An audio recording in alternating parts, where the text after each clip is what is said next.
I published a book which Dr. Karam and myself edited called Atlas of Pelvic Anatomy and Gynecologic Surgery, the first edition, and that was, I think, in early 2000.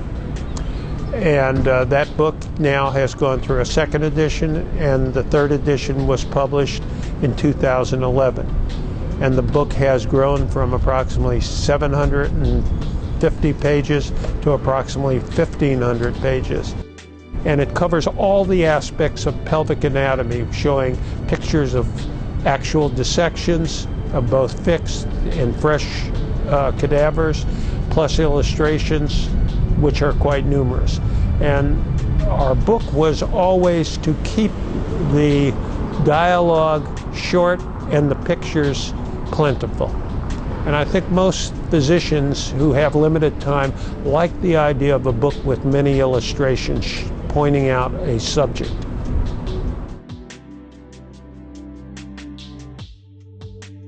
I think our book is unique in the market in that there is no real competitor to it. Certainly the books on general gynecology don't have the same type of format that our book does. We cover everything, as I say, with an atlas mentality.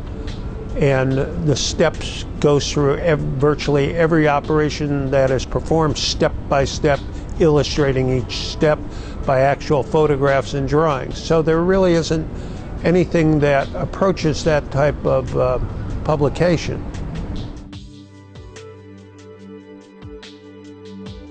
As we've produced the textbooks, our artist Joe Chauvin has done much to create unique drawings using actual anatomy and then plugging in some of the drawings onto the actual anatomy. And we've, for example, started with a pelvis model and a photograph of it, and then Joe has added things to it. So we've shown the ligaments, we've shown the muscles, we've shown the blood vessels, we've shown the nerves, added incrementally to an actual figure.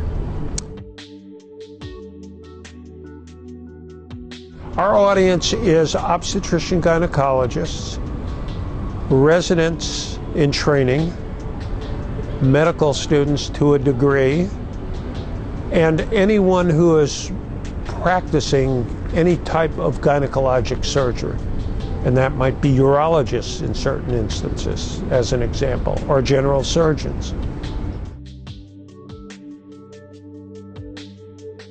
Many practicing gynecologists had not had anatomy since they were in medical school and not done a dissection. And when we presented some of this data at our courses, we found there was a great deal of interest. So that then translated to how could we get to even more people than individuals attending our courses, and it was to make it an integral part of the book on gynecologic surgery.